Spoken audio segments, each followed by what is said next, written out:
It's called Mimicry. Not Mimikyu, that's a Pokemon. Mimicry. There are multiple types of mimicry, but there's three main ones which I wanted to talk about today. And the first one is known as Batesian mimicry. Batesian mimicry, which is basically a palatable species, so a species which can be eaten, so one that isn't venomous, poisonous, doesn't have stingers or whatever, which mimics another species which is unpalatable. So for example, a hoverfly.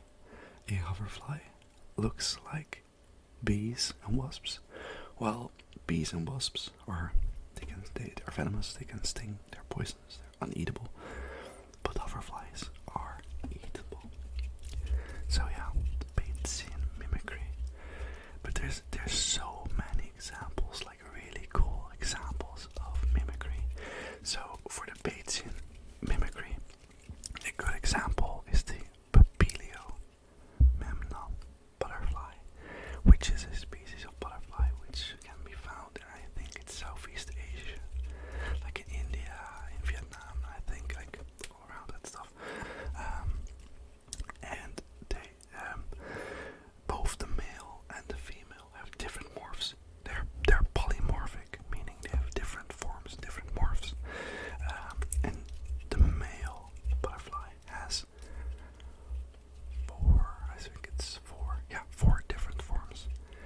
Well, the female one, the female Papilio memnon, has 26 different morphs, all mimicking unpalatable butterfly species.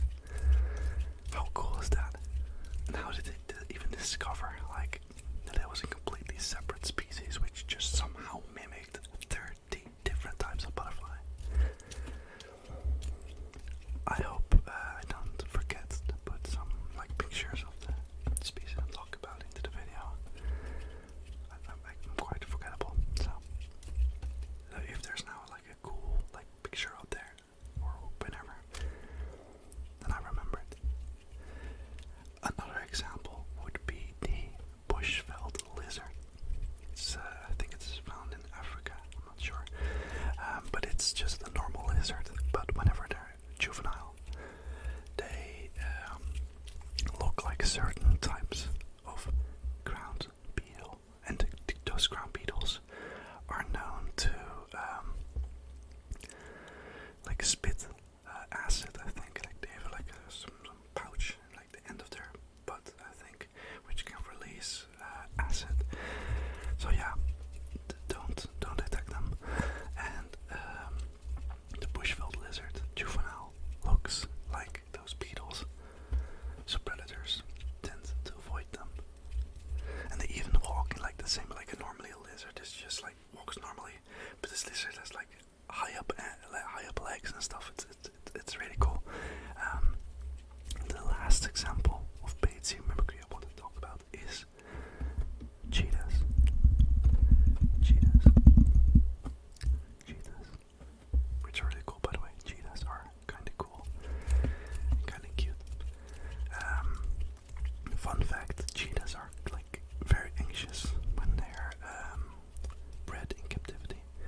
So they sometimes give them a support dog, they just have a puppy live with the cheetah cubs, so they feel less anxious, which is so cute.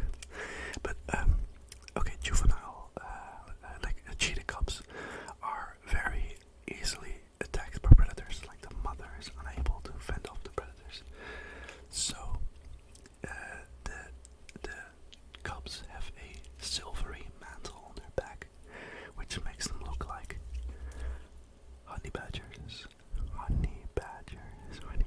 And honey badgers are really fierce.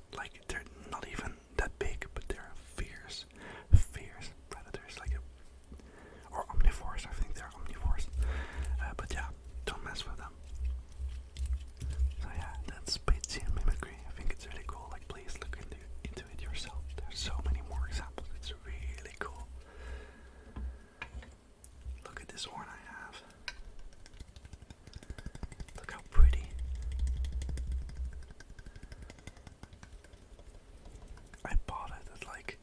some random market stand, and they sold like a bunch of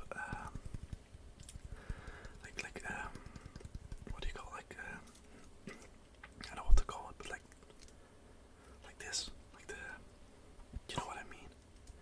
Exactly, like there was gonna be in the next prop, but yeah, like dead beetles, but like put on sticks and stuff. And cool, yeah, it looks cool, and they sold so many of them, and I wanted them all, but they were so expensive, so I figured I'll just settle on a cool horn, which was much cheaper. Also because it's fake, but yeah, it looks cool. Horn. Imagine having horns. Yeah, that would be cool. But yeah, next up we have Mullerian Mimicry.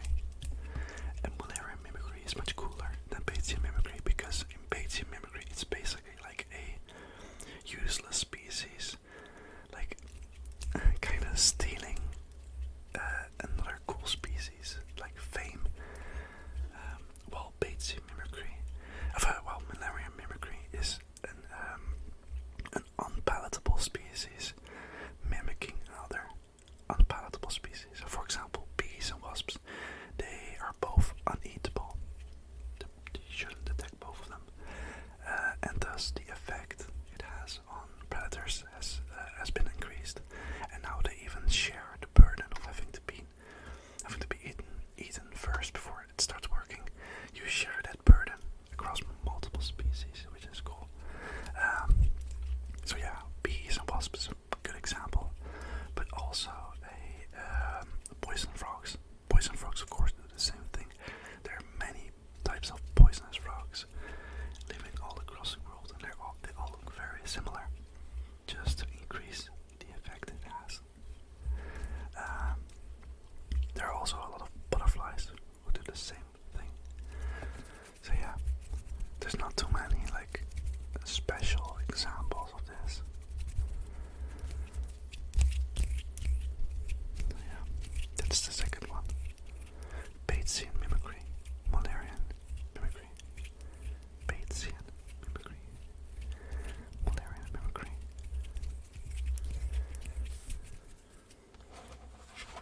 Look, I have a classmate bought this for me. Charles Darwin on natural selection.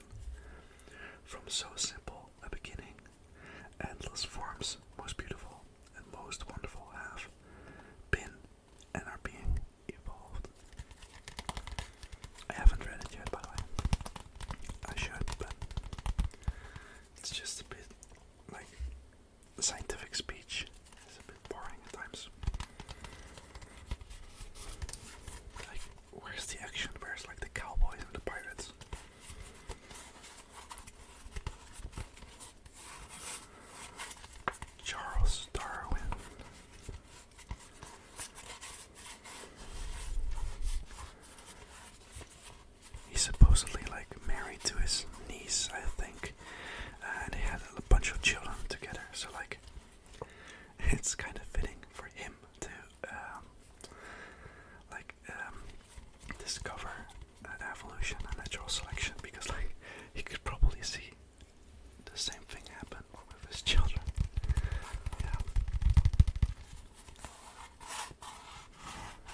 eyes, which predators see those eyes and think, hey, he can see me, I shouldn't attack him.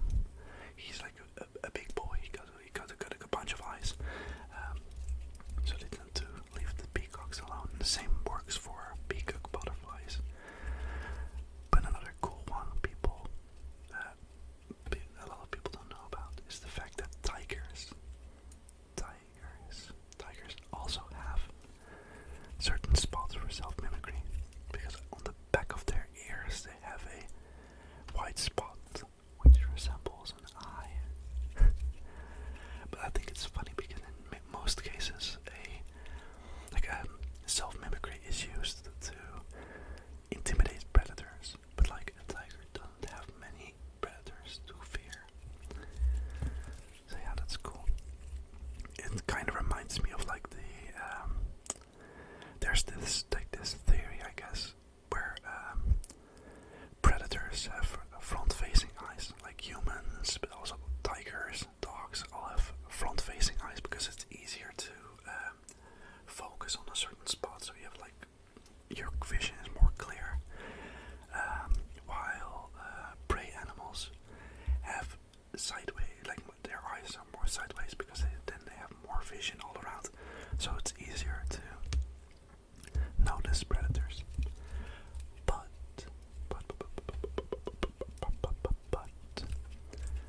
you know another type of animal which has side-facing eyes? Dragons. Like in a bunch of depictions, dragons have sideways facing eyes, which means dragons have a lot of predators. Dragons are prey. How cool is that? Alright, back to the topic. Sorry for the random anecdote. Self-mimicry. Another example would be the spider-tailed horned lizard, which is a species of viper. What did I say? Spider-tailed horned lizard. Sorry, spider-tailed horned viper. Spider-tailed horned viper, which is a species of viper found in, I think, in Iran and Iraq.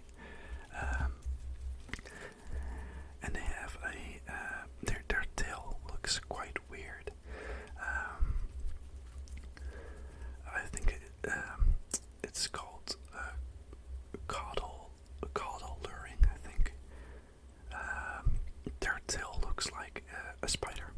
So they have like the end of their tail looks like a spider and it moves in the same way as a spider. So it uses its tail to lure in birds.